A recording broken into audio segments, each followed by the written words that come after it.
สบายดีเบัดทุกคนมื้อนี้คลิปนี้สิพามาเบิ่งหายสลีไปขายมื้อนี้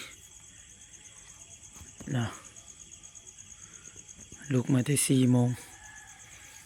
ยังเพื่อมาหายสลีเอาไปขายอยู่ที่ตลาดนะ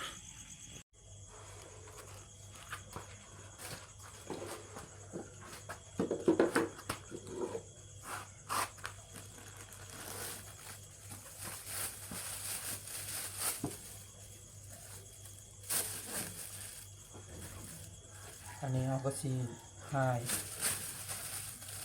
เนี่ยละ2 มันตอนเป็นมันใหญ่นี่เขาเรียกสลีเหลืองหรือว่าสลีซุปเปอร์ในมันเป็นสีเหลืองมันเป็นสีเหลืองทองอ่ะขากระปุกใหม่ๆยังฮ้อนอยู่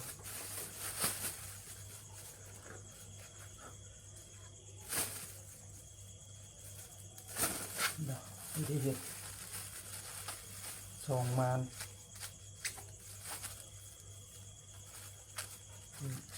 ถุงหนึ่ง10,000 กีบ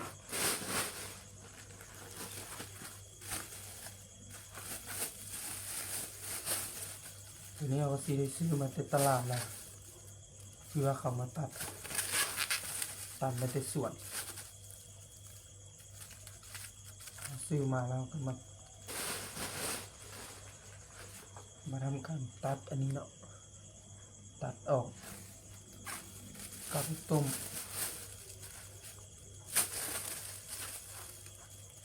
สุกแล้วเราก็มาหาย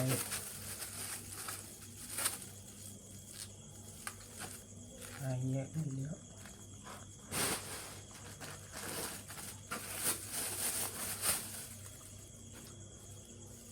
ช่วงนี้มันสลีเขาเรียกสลีข้าวเหนียวสลีขาวมันไม่ค่อยมีเลยที่เอาสลีเหลืองนี่มาต้มอัน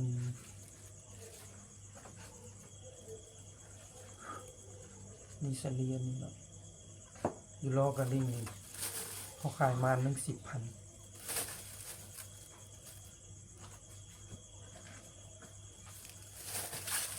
แต่เอาเห็ดเป็นถุง10,000 กีบ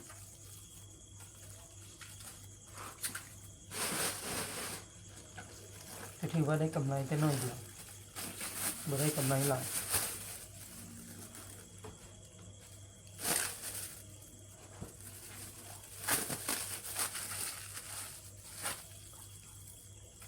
พอ10,000ก็เป็นแสนกำไรแต่30-40 พัน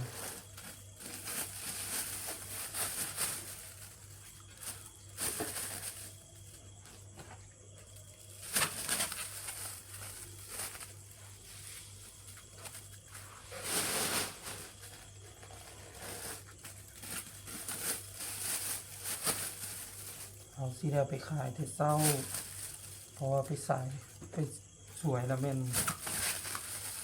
บ่มีคนมาตลาดแต่ช่วงเช้า9 โมง 10 โมงไปแล้วแม่นบ่มีคนแ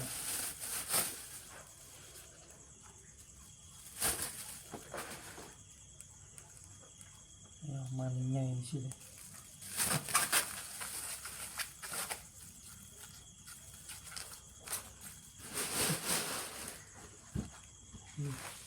เทียบใส่แขน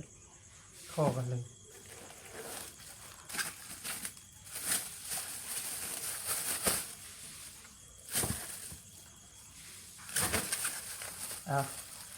คลิปนี้ก็ฝากไว้ซ้ำนี้แล้วขอบใจฝากกดไลค์กดแชร์กดติดตามเพื่อเป็นกำลังใจให้คลิปต่อไปขอบใจ